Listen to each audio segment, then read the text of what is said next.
Just when the Nebraska football program was headed in the right direction, another challenge, another adversity hitting the program today.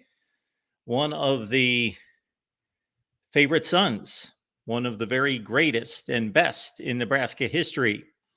And at just the outset of forging a legacy beyond the football field, beyond his playing career, forging the start of a career as the athletic director in Lincoln, doing great things with football in hiring Matt Rule and in other sports, most notably volleyball, and the men's and women's basketball teams experiencing strong showings this season, headed toward the NCAA tournament. Trev Alberts, ties to Nebraska, Nebraska legacy.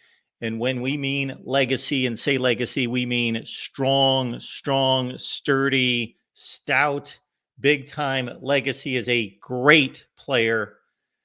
And again, the beginnings of a great tenure as an AD at Nebraska, gone to Texas A&M. The deal is apparently not completely finalized, but the most recent of reports are showing that it is in that stage of being final. And typically when it's reported earlier that the two parties are close to settling, that they have agreed to a contract in principle, it's going to get done. It's going to get done. Just the legal portion of it, the lawyers are involved, and that's at the stage we are right now. But in principle, of course, we've seen some pullbacks. I'm not trying to give Nebraska fans any hope here, but we have Mark Stoops at this same school, Texas A&M, as head coach when he was hired by the powers that be. But then in came some alumni and boosters to pull back on Mark Stoops and go another direction, eventually with Mike Elko. But this has happened in the past, Bill Belichick being the most famous in football history on the NFL level, signing with the New York Jets and accepting that job and then rescinding and going back. So there's a sliver of hope, but I don't want to lay it out there. But I guess I just did. But most likely it's Trev Alberts, Nebraska AD, now Trev Alberts, Texas A&M AD. Appreciate you all being here at the Voice of College Football. You can help support us. This is the easiest way in regards to your support for the channel, in regards to just please hit the like button, smash that like button, and let people know out there that you talk to on social media that we are here talking Nebraska football each and every day practically. Justin Adams is going to give his take a little bit later in the day. So he's putting together a video summary of his thoughts about Trev Alberts' stay at Nebraska and then going forward. So please be on the lookout for that in the next few hours. Again, Justin Adams, our co-host on Tuesday nights, going to deliver his perspective on this a little bit later. But here we are talking Nebraska football. And this is a special edition of Huskers Live. And folks, I know that you didn't want this to be a special edition of Huskers Live. Things look to be good. Looking up with Trev Alberts at the helm. And before we dive into the particulars, let's look at the comments in the chat. We do appreciate everyone being here on short notice. But anytime there is big breaking news, we do it up big at the Voice of College Football. Look at any of the major coaches' hirings or firings, and we have gone live, typically on the main channel. And we are taking calls today. So please join the show. There is the StreamYard link. I know we don't typically do that here on the Nebraska channel. Maybe we will provide an outlet for that in coming months, but there is the StreamYard link if you would like to join the show. I didn't know that this guy was going to join the show, but hey, we'll take him anytime we can get him. I was just letting everybody know that you can expect a take here very soon from Justin Adams, but it turned out to be a lot sooner than I expected. Justin, what's going on today? How's it going, Mark? I got done with everything a little earlier than expected, so. That is awesome. Well, thanks for joining us. So we've got a nice little crowd of 200 plus here. Yeah. That are obviously concerned. So before I get to you, Justin, I just came on, just said hi, gave the initial introduction into what was playing out here between Lincoln and College Station. Let me read the ESPN article just to get the particulars out there, and then I'll let you respond. And I certainly, there's one thing I got to say. I referenced about 5 or 6 different sites just to try to, obviously everybody's got a little bit of an extra piece or dimension of information that you can gather. Yeah. And there's one thing concerning that struck me, and I will get to that after we hear from you. But here we go. Texas A&M is expected to hire Nebraska Athletic Director Trev Alberts for the same role. Sources confirmed Wednesday. Alberts is expected to agree to a 5-year deal with Texas A&M that will put him near the top of the SEC and among the top 10 athletic directors nationally in terms of salary. That's according to Pete Thamel's sources. Alberts is 53, former All-America linebacker at Nebraska. And that's another thing I alluded to off the top, of course, Justin. That has to make it hurt even more. This is not just legacy. This is like elite legacy, historic legacy. Won the Butkus Award in 1993, has led his alma mater's athletic department since 2021. Replacing Ross Bjork. He left Texas A&M just a few months ago to become the AD at Ohio State. Former Texas A&M football coach R.C. Slocum, also the special assistant to the university president, has been serving as the interim AD there at Texas A&M. Okay, Alberts in November agreed to a contract extension through 2031, raising his salary to $1.7 million with an increase to $2.1 million in 2026. So it was $800,000. Bumped to 1.7, not bad, 2.1 million in 2026.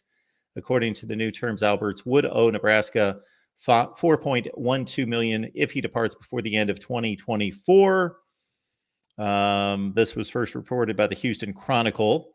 After an injury-plagued NFL career, okay, Alberts served as broadcaster for ESPN, other media outlets, AD at Nebraska Omaha in 2009, of course, moved on to his alma mater in 2021. Oversaw the hiring of football coach Matt Rule and others. And as I had noted before you came on, Justin, of course, the great success of the volleyball program, men's and women's basketball having good seasons this year as well. First point of concern for me, and then I'll kick it to you, is the last statement in this article. Nebraska joined the Big Ten in 2011, seeking its 5th athletic director since 2011. Constant turnover, not good at the head coaching position, not good at the athletic director spot. Yeah, and I have a whirlwind of updates since that. So there is rumored initially when we got the news, right, it seemed like it was a done deal. As time has gone on, we're getting updates consistently. None of this is set in stone. Trev Alberts has not officially taken the job. And I have another update as of a couple minutes ago. But apparently it's not money because he's already the second highest paid athletic director in the Big Ten, top 10 nationally. The money apparently is very similar. So what this is seemingly pointing to is an issue with him and the Board of Regents. That's what is being widely speculated right now.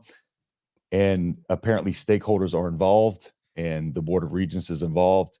And the latest they said is, it says right now, Trev is, how should I put it, being heard. Feel free to apply any adverb you choose to that. So being heard, quote unquote, means he might be using this to leverage something, to get the Board of Regents on his side, or does he want to try to work his way into a president role because Nebraska is an interim president right now? That's another thing he didn't like, is the fact that there's no set in stone university president. It's an interim one right now. So, and the thing is, you can't hire an athletic director without a president. So nothing's done deal, and it's changing rapidly as we go along. So, and it looks more and more like there's something happening within the building that might be prolonging this, that there's a potential that Nebraska might still strike up some kind of retention deal or something like that. Nothing is set in stone. And the longer we go, it seems like it's pushing more. It started out as the money thing, and then it's just seemingly pushing. So I tweeted this out this morning too. Like, I was just kind of like, I'm going to let it play out and see how it goes first. And so far it just seems like since they got stakeholders involved, since they're saying people, Trev Alberts is being heard, maybe they are talking about things behind closed doors, and which is a good sign for Nebraska, because again, it's not money. He's already getting paid, and the prices are similar on the contracts, and he has more job stability in Nebraska than he does at A&M. So I don't know if this is some kind of leverage play. People are talking about the lawsuit. I don't think it's the lawsuit. The accusations from the women's assistant basketball coach a few years back. I don't think it's that, because the university itself denied those accusations. They came out publicly and said, we do not agree, with these. So I don't think it would be something like that would force him to exit. This is more and more pointing to him and this board of regents not really seeing eye to eye, some political differences, they say, within the organization with him and them. So yeah, it's probably going to be to see who blinks first in this situation. But if you're Nebraska, you got to do what you got to do to retain him. So hopefully they can kind of get the right minds in the room, get the right people in there that can get this done, so we can kind of get a resolution to this. So we thought things were at the finish line before, but as time goes on, it gets more and more muddy. So it almost sounds like he wants to stay at Nebraska under the right circumstances. There are 3 or 4 plays that you just outlined that need to be resolved. Yep. That they were probably already having those discussions. Trev Alberts was probably pushing, having those conversations, maybe not getting where he wanted to be in some of those conversations, but maybe others, they were closer. Yep. And then all of a sudden, boom, Texas A&M lands, and suddenly he's got to make a decision. And wow, okay, I would rather stay here under ideal circumstances, but I'm not getting A, B, and C. And I've been talking about those things for 6 months or whatever the time frame, and we're not getting anywhere. And I have no guarantee that these things are going to be resolved. And I just had a similar job, and we could argue all day as to whether it's a better job, a similar job, a less job. It's close. It's arguable. This isn't Wake Forest calling, that this is a very comparable job, and then faced with the opportunity that I can get another top job, that either I'm going to then have that option and I've got a really good job that I can take off for because they didn't meet these demands, or this gives them another opportunity of urgency to deal with all these things. So that's quite interesting. And I did mention off the top, and I wasn't joking, but I didn't want to give Nebraska fans any hope. But I mentioned some other instances out there, right? Basically, in the coaching ranks, where we have seen coaches seemingly take jobs, and the most recent was the Mark Stoops to Texas A&M. Ironically enough, where I think he may have taken the job, and they wanted him at a certain level, but then the boosters and the alumni came in, and that fell apart. So there is always that small hope or possibility, but based on everything that you outlined, Justin, that small hope or possibility is a lot larger than it would appear on at first glance. Yeah, and it seems like I said, as time goes on, it's leaning more and more, like this is going to potentially, it's leaning more and more of a door open for him returning to Nebraska. The more that we hear, because the more that comes out is just kind of giving more in-depth, details into the involvement and who's getting involved and what's actually happening behind the scenes. That information's it's trickling out slowly, because I would imagine this stuff is kind of taking, course as we speak. So it'll probably be, updates across the course of the day. But yeah, it's one of those instances where it's like, is this just a situation where he just took, he didn't think anything was going to be able to be done unless he made some kind of rash decision or pulled leverage in some way. And I know with Nebraska boosters, board of regents and stuff like that, they are hard to sway. If they have their minds made up, that's pretty much how it goes. But drastic times call for desperate times call for desperate measures. And maybe he felt like this was the only way to get their attention at this point. So Hopefully that's the case. Hopefully it's just kind of a leverage play, and they'll do what they got to do to keep him, because again, it wouldn't make sense for him to, say the things he said when he got restructured and have the raise and stuff like that. It just seems like this happened so quick that there was something definitely there more than money. And again, I think the lawsuit was played up. I don't think that's part of it at all.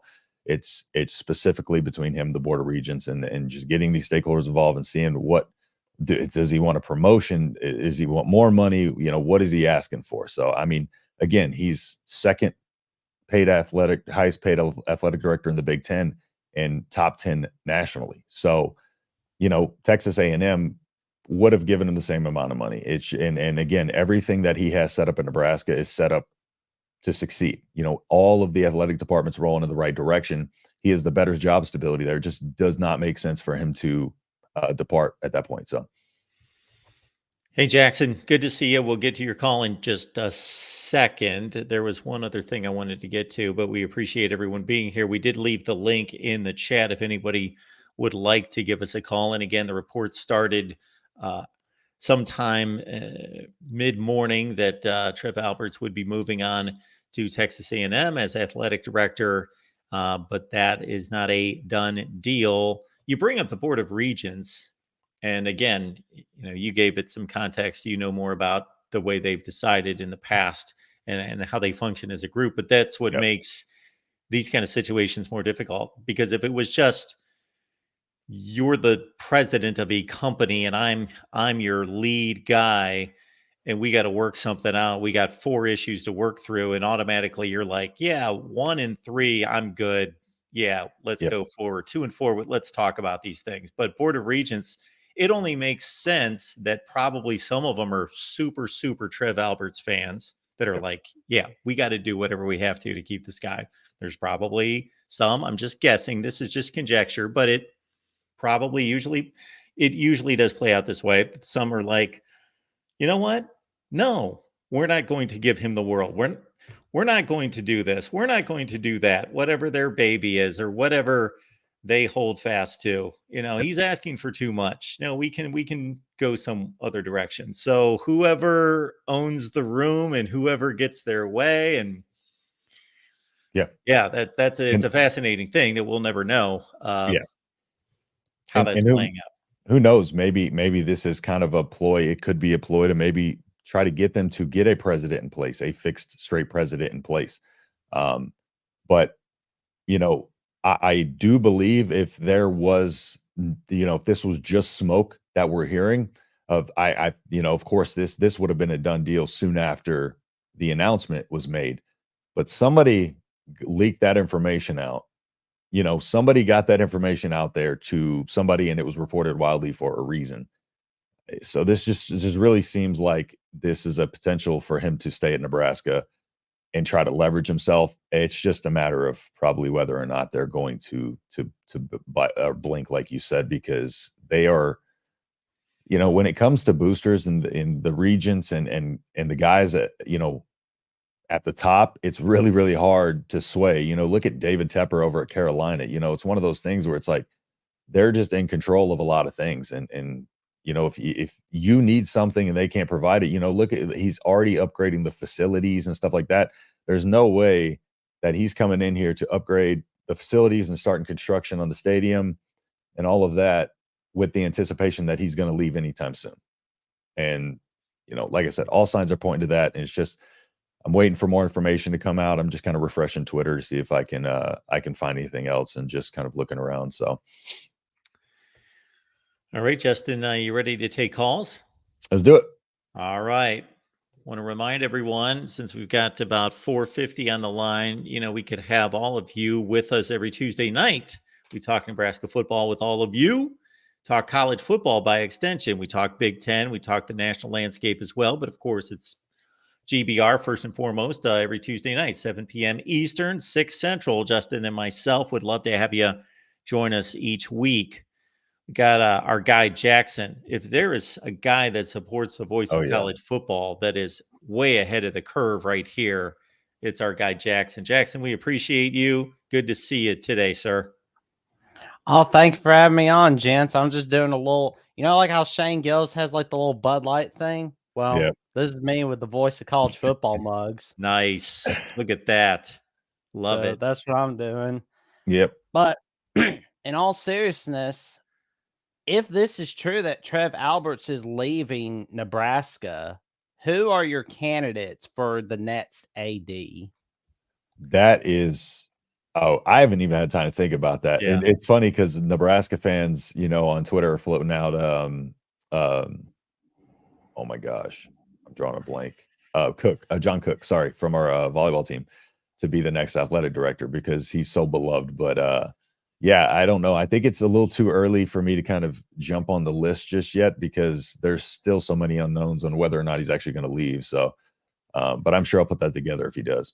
Yeah, exactly. So everybody always wants to know that next list. Coach got fired today. Who's the next candidate? I'm a little bit slow on the trigger when it comes to that, but because I'm focused on, should that coach have gotten fired? Should he have left? What's the situation? But yeah, especially with the athletic directors, because obviously we're not as familiar with candidates across the country like coaches. But two things to keep in mind, Jackson, for me would be.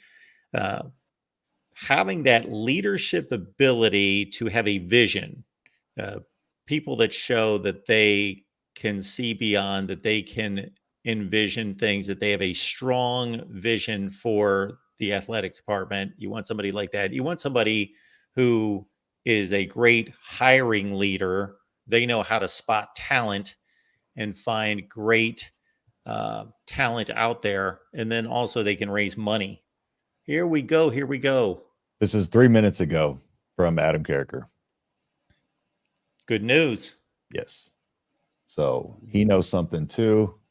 So we know the reports, aren't just smoke. Well, when there's There is smoke, there's people, fire. there's legitimate people that are reporting stuff, as some of these Twitter accounts, people are like, who is this guy? How does he have the information? Well, now you got a guy like Adam Carricker reporting it. So he knows something. But yeah, I just wanted to give that update. Sorry. No, that's perfect. It's Absolutely. all right. I'm just curious to see what happens, like especially on the field, off the field. I mean, we know like the basketball programs made a lot of progress and the football program is getting a lot better. I just really hope that it doesn't derail the progress that Matt Rule is creating at Nebraska. Yeah. And a lot of people are speculating like if Rule would leave if Alberts left. No, he's not that type. And he's talked about it time and time again that when he left to come to Nebraska, he was thinking longevity and like, this is where I'm going to, have my family. And so that wasn't a decision that came lightly to him. That was a discussion between him and his family and stuff like that. So I don't think there's any indication that he will leave. I think more so they might, if they do, if he does leave, Trev, I just want to reiterate, he's not left yet. Matt Rule might have, some kind of hand in, or, they might ask opinions from the coaches, what they look for in the next, AD. So we'll see. But yeah, I don't necessarily think Rule's going to go. And yeah, it's really frustrating right now to just not know what's going to happen because, like you said, the department's been so high lately. The football team's improving. Our basketball team's making the 100% lock for the March Madness tournament. We've never won a tournament game. The baseball team has been improving. Volleyball, John Cook's a legend. Women's basketball, the whole nine, like the entire athletic department is improving. They got the approval for the stadium upgrades.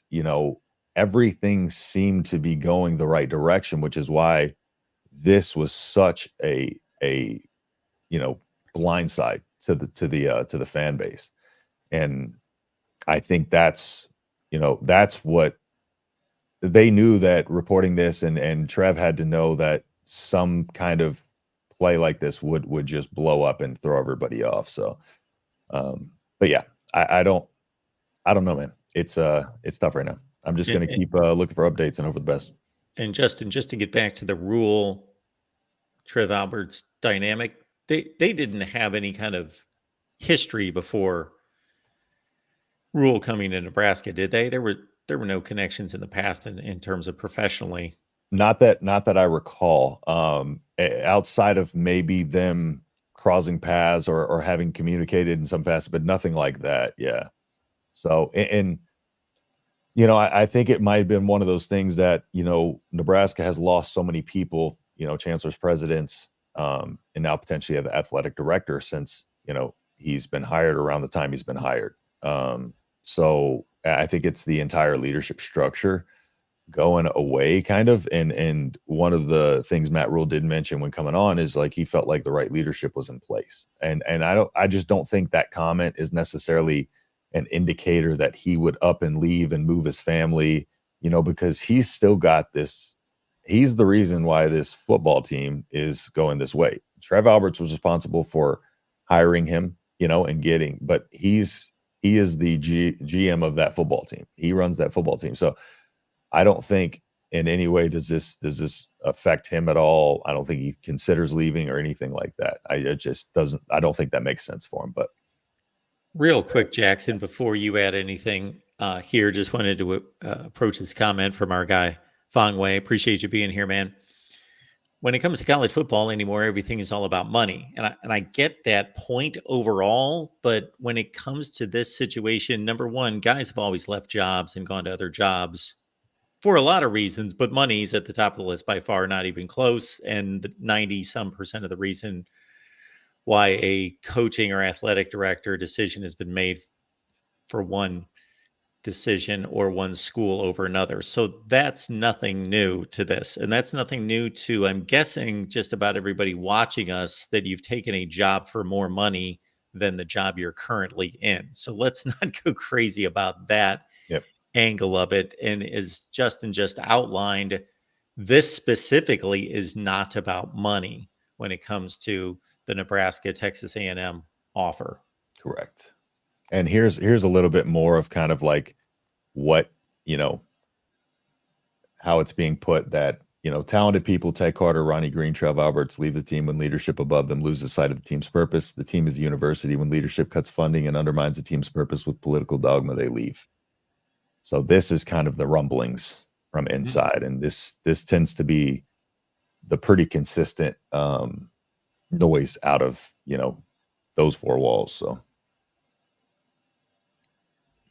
but yeah, so it's not a money thing at all. It is totally, I mean, if it's a money thing when it comes to cutting funding, but it's not a salary money thing for sure. Yeah. Like you mentioned.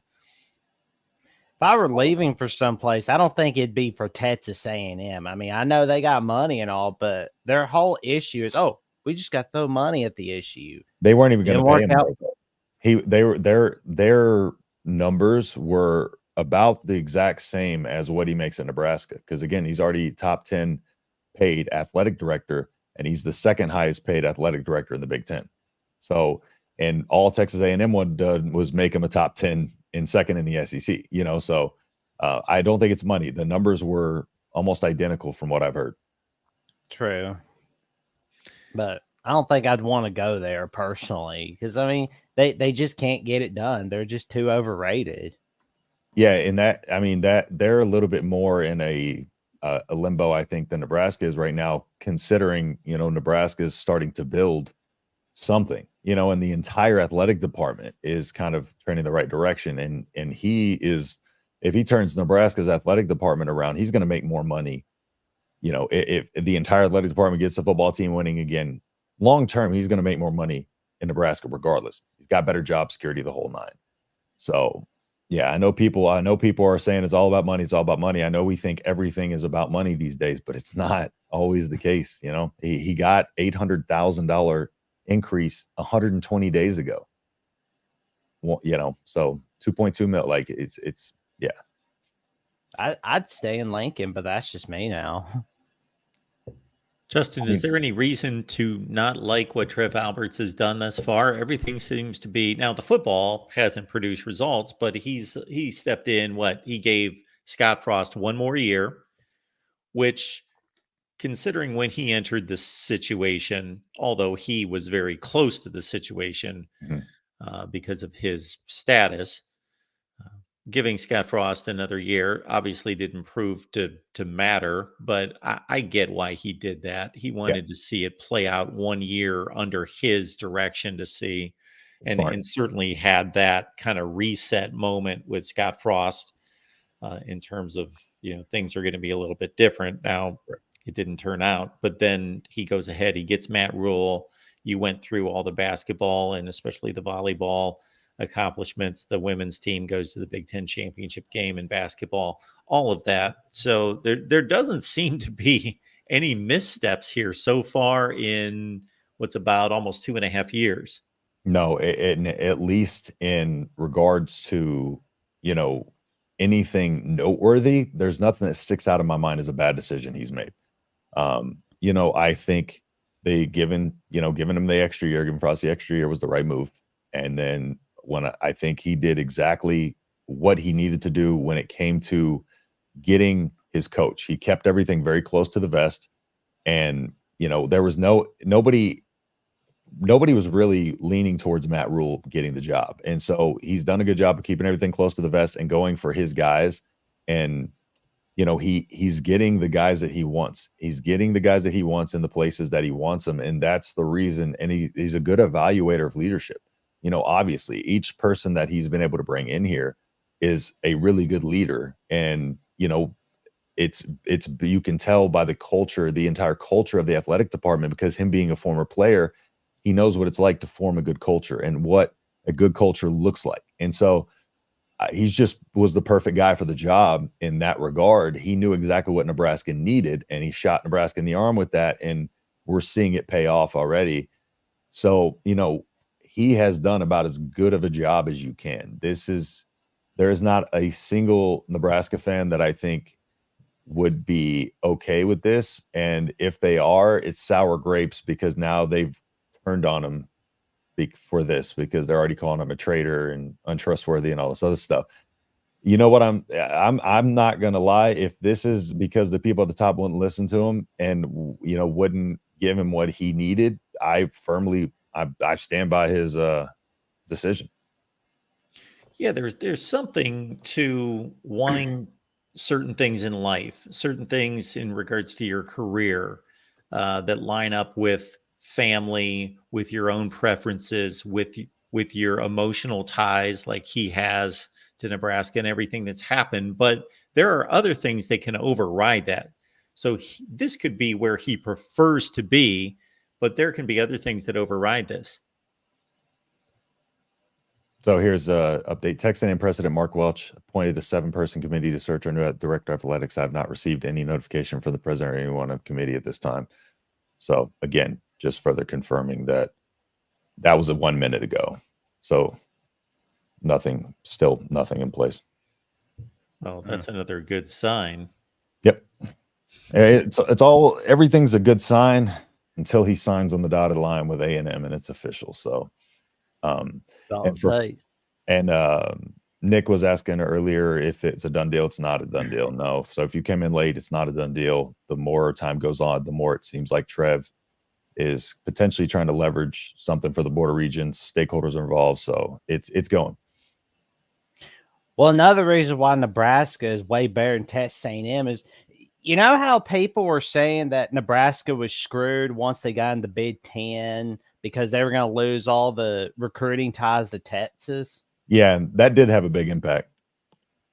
Well, with USC and UCLA, Oregon, Washington joining the Big Ten, that's a huge win for Nebraska, because then they can get the top recruits from state of California as well. So, I mean, I wouldn't be in such a hurry to leave Nebraska, but that's just me. And the basically what it was when Rule came on, he had, being at Baylor, he had a ton of ties to Texas. So he hired like high level, high school coaches to some kind of recruiting positions and stuff like that to connect the ties to Texas.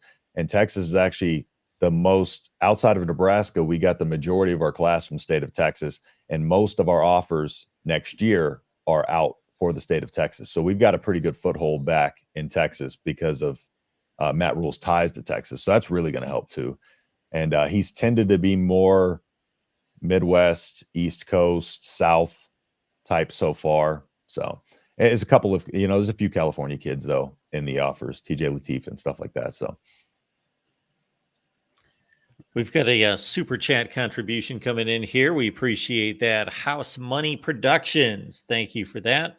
Huskers going to be real ill when Elko tanks after 2 seasons and Rule goes to A&M after leading the Huskers to 8-win seasons. we're making a lot of predictions here. Mike Elko's going to tank at Texas A&M, which I think that was a great hire myself, but he's going to tank at Texas A&M. Matt Rule's going to do a nice little upgrade at Nebraska. Texas A&M's going to fire Elko, and Matt Rule's going to A&M. Okay. Makes no sense. Matt Rule has pretty clearly established that he's not leaving Lincoln even for the NFL. He's like, I'm a college coach. I'm here for the long haul. He's repeatedly said that, and Matt Rule is not giving us any reason to not take his word for things, for sure. And one thing about Fongwei's about the reducing stadium capacity. Now, I will say reducing the stadium capacity by 20% is more so to make some upgrades to certain parts of the stadium that really, really need it. So, that to do that, they're making some bigger seats and stuff like that. They have to reduce the capacity to be able to do stuff like that. They're adding some railings and certain things that people have been asking for to make the actual game day experience in the stadium a little better. Folks, we appreciate you being here at the Voice of College Football. When breaking news hits, we go live. So just about, I will say, every major college coaching change in the last 5 years, we have gone live.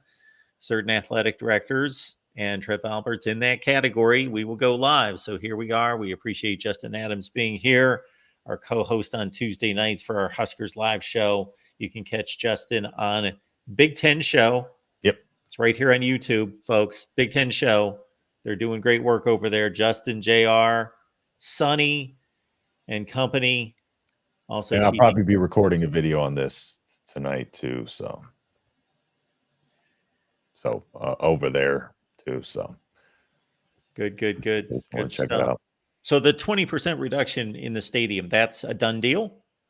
Yeah, so all that essentially was approved. And so that is like, because there's a lot of flaws with the stadium, including, the bench seating and stuff like that. So from what I understand is they're going to do a lot of renovations and upgrades to those in certain sections and certain parts of the stadium, add some railings for, some safety stuff. It's a lot of, they actually heard, the fans and took their, comments and concerns into account, because they did ask a while back what upgrades need to be made. And then they kind of adjusted based on that. But just to, expand the seats, to actual seats and stuff like that, it's naturally that they take up more space for individual seats. It's going to reduce the capacity by nature. So it's not like one of those things where they're reducing capacity for any reason other than to improve those certain aspects of it. And that doesn't mean they're not going to, in the future, make a renovation to add more seats as well. I do think that would be the next step after they kind of upgrade the interior of the stadium. Folks, also keep in mind, Jackson has given us a call. You can do the same. We've left the link there in the chat a number of times. So if you would like to ask us a question, and at this point, we will certainly go on with the Trev Alberts conversation, of course. But if you've got any comments or questions concerning Nebraska football for Justin and myself, we are here. Yep. Yeah. And go ahead and call in. Let us know what y'all think about it, because there is a ton of speculation, a ton of people talking about it. So I'm really, really curious to hear differing opinions, because it seems like there is some out there. So Trev leaves, Rule's leaving too. I don't think that's the case, but I also am not a know-it-all. So not to put you on the spot at all, Justin, you were just spitting out facts, or in regards to, I shouldn't say facts, you were spitting out legitimate information that's being put out there by legitimate sources that shows it as what looked to be like a 90% certainty 3 hours ago is somewhere 70-30, 60-40, 50-50, somewhere in that range, one way or the other. Yeah. So let's keep that in mind. Folks, I'm curious because the vitriol, the negative emotions toward Trev Alberts seem to be pretty strong Yeah. here.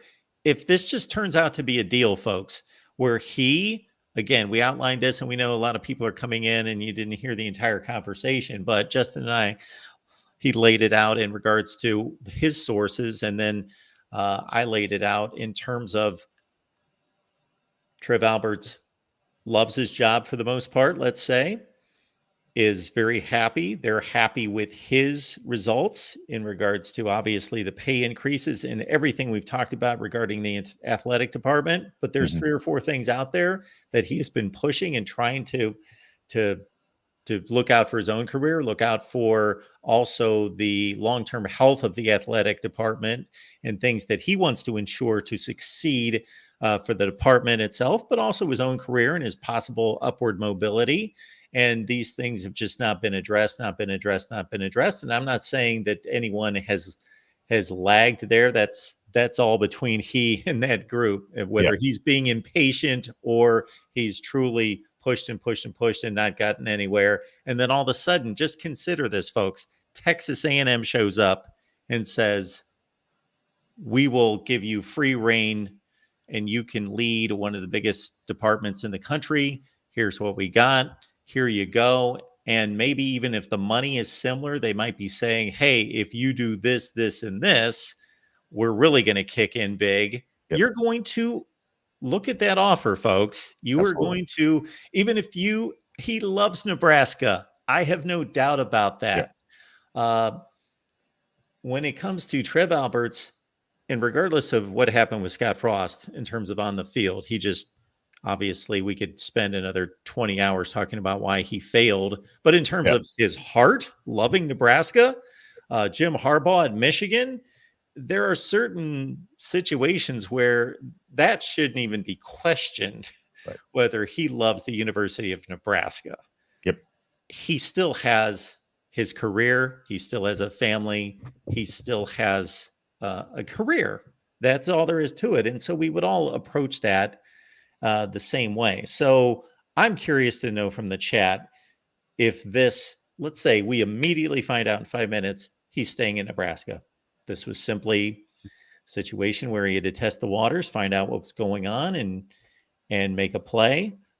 Whether people are going to, now, if they go out and win 10 games next year in football, all's going to be forgiven. Nobody's going to care. But if people are going to be upset about that, just thinking he's some kind of traitor because he just went on a job interview, basically.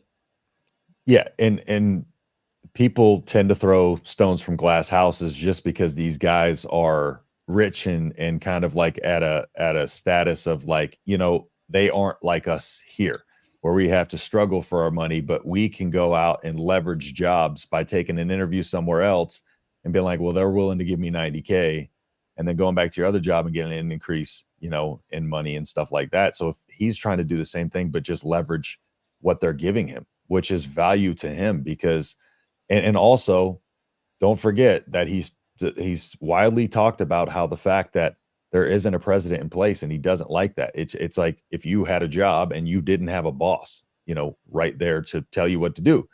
It's if you think about it from our perspective and things like that, but meanwhile at a business and at work and stuff like that, where do the politics and where does the separation from what's good for the business and what's good for them, where does that happen? That typically happens at like, a board of regents level. It's no different than any political stuff. It's if he's thinking about the betterment of the university and the athletic department and they're thinking about their own interests, then what reason do we have to be upset about him pulling towards the athletic department improvements? Because that's what we all want. We want the athletic department to get better. So we shouldn't pick a hero here and a villain. We got to let this play out and just let all the details come, because I think people are going to be switching up real quick if he signs back, or they're going to just double down and be like traitor, blah, blah, blah. it's just not a good look, and it's just emotional reactions and not following the news available to us. So yeah, it's just when you put it in a way that resonates with people, I think they can make a little bit more sense of it. But I mean, you wouldn't want people trashing you, your employees trashing you for trying to do something that's for the betterment of them, because the higher ups won't give them what they need. So it's essentially Well no different. stated. Absolutely. And what is I guess that was answered when the stadium reduction, 20%. 20%, yeah, and to make upgrades to certain aspects, put actual seating in certain parts of it, because it's all bench seating, I believe, for the most part in there. Have you seen any trolling about that? Because you know what the No. deal is. There's all sorts of fan bases out there that look at the Nebraska sellout streak Oh, and say, that's okay, yeah. come on. Of course, yeah. But I mean, I don't even entertain those guys, because I mean, the fact of the matter is the games sell out. Whether they want to believe it or not, they'll show some empty seats or whatever. But I mean, at any point in any game, there's going to be empty seats, and the tickets were still bought, so. Yeah, we were talking loyalty. I forget what the topic was a few weeks ago. And I just rolled with Nebraska and said, we can look at a lot of programs across the country that have had down spots, but my goodness, yes, have there been small instances of maneuvering to keep that sellout streak going? Yes. Yep. But just that they're that close to having a completely legitimate sellout streak for what's it been since the mid 70s? Yeah, November of 1962, actually. Oh, 62. Yeah. Yep. 1962. It's crazy. And It's crazy. People still Yes. fun. And at a stadium, it's not like a 50,000 seat stadium, it's 90 plus thousand. So it's not no small stadium either. So like, a lot of these schools can't build their own stadiums, but they're talking trash about Nebraska. So Super chat coming in. We got our guy, House Money Productions, coming back in with a 5 spot, 499 to be exact. Appreciate you. What would be crazy is if Trev pulled an Art Briles, which led to the hiring of Rule at Baylor. Yeah, I don't know, man. That's that, dude. I don't want it. I don't want to deal with all that mess. We don't need that. We don't need that.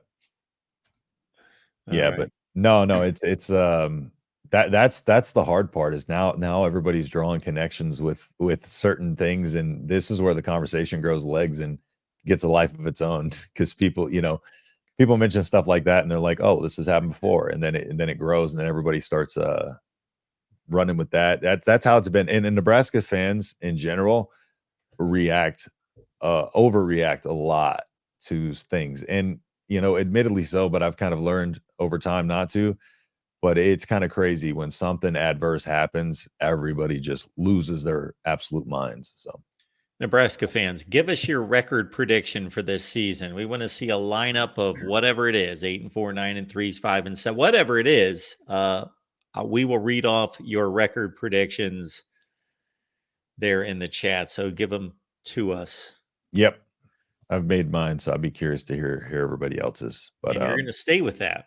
Yeah, I'm going to stick with that for now. Trev Alberts is not going to change my football predictions, I promise. So they're obviously not going 5-7 again. I can tell you that right now, especially with that first half of the schedule. Yeah, the schedule is set up so well because, like I said, we get out, coming in with a true freshman quarterback, you really don't want tough games early on. So getting out there, getting these young guys some reps in those early games that are winnable games, every single one of them is a winnable game, should be favored in most, if not all of them. And then that way we have with a bye week, and Raiola has a lot of time to prepare for, when we get to that back half of the schedule and have to play Ohio State and stuff like that, and even on the back half, you got some USCs whose defense is pretty bad. They'll probably take a little step forward this year, but I think the schedule lines up really, really well for us next year for sure.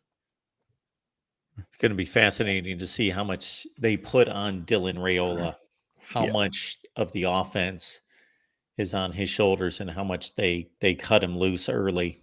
Yes, correct. House Money Productions, on that last comment, until it's proven otherwise, I'm confident in the historical data.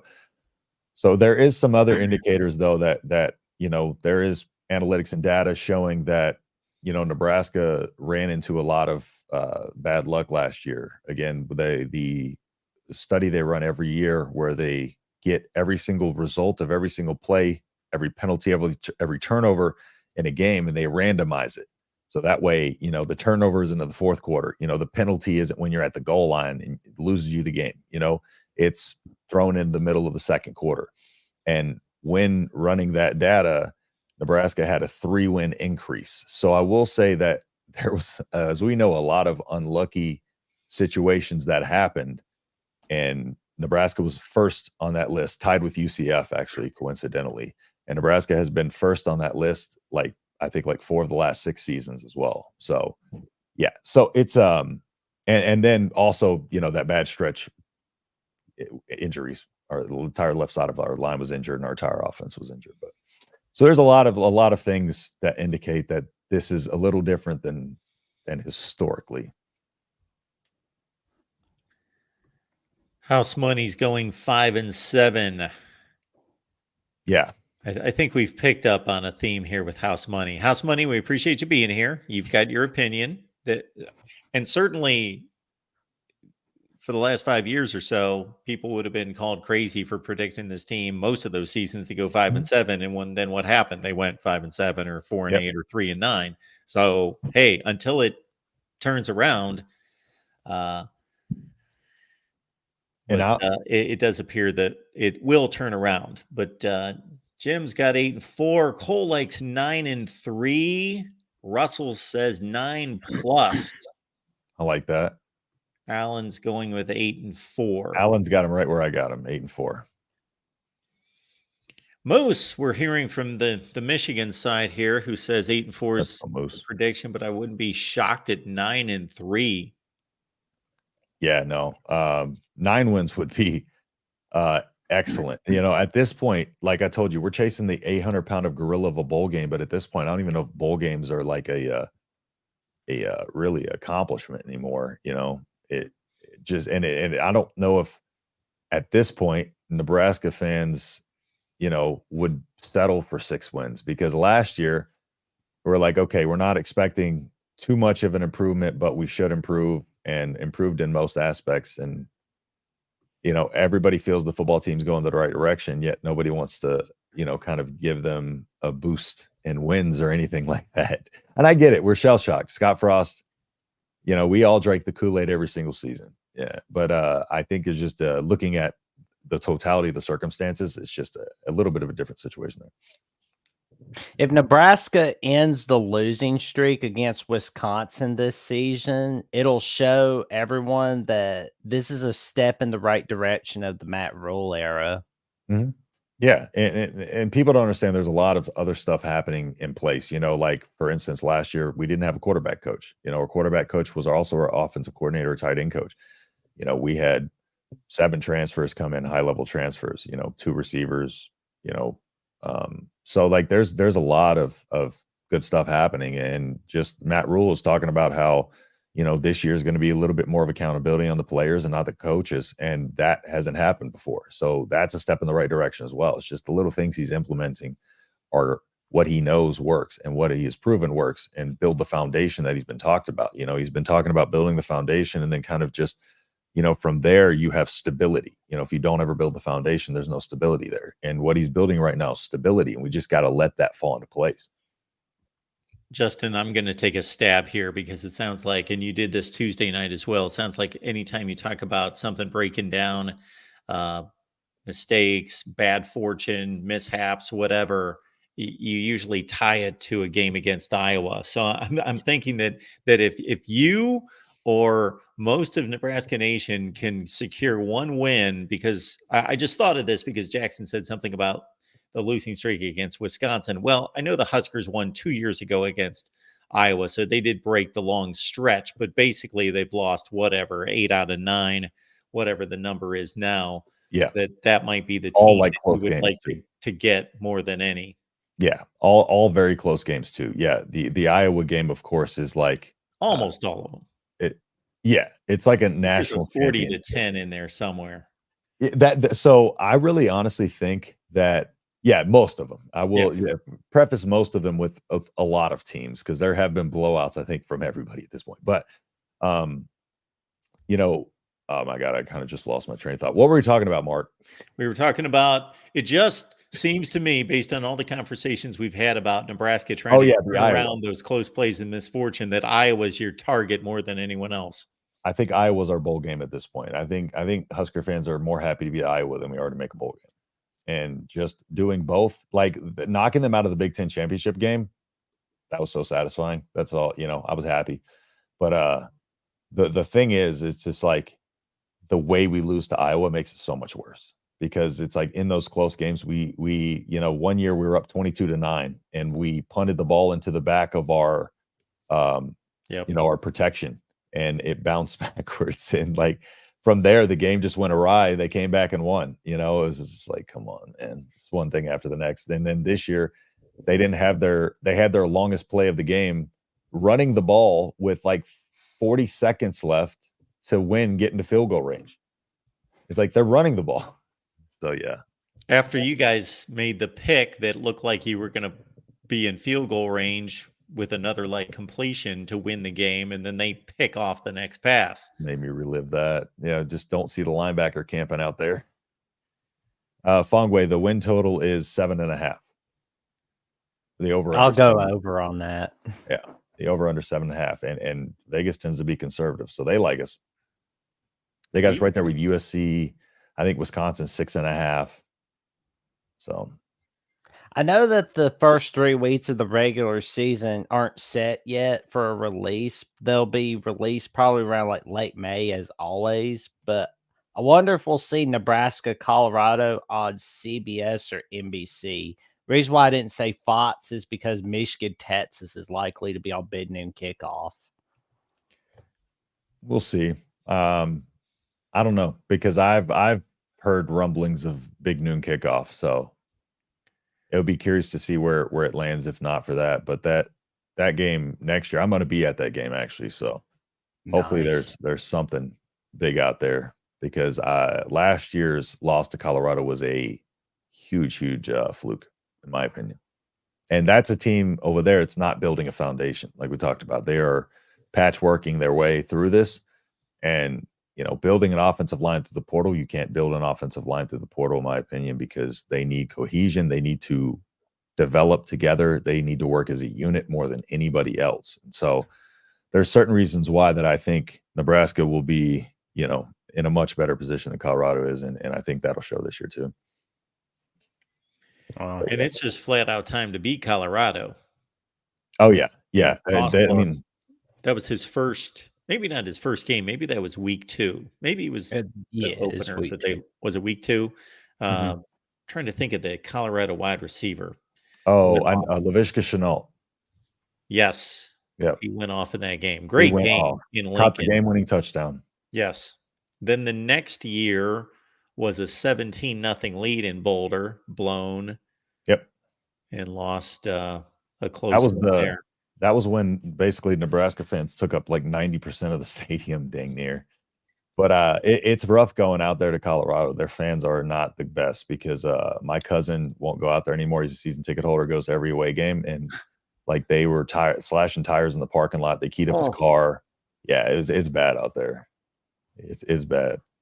So yeah, not a great fan base out there. So that's why we usually take it over. I'd hate to be Colorado, because Nebraska's going to bring out the belt and give them a spanking. I think next year that might be the case. So it's going to be a good barometer game early. Yeah, for sure.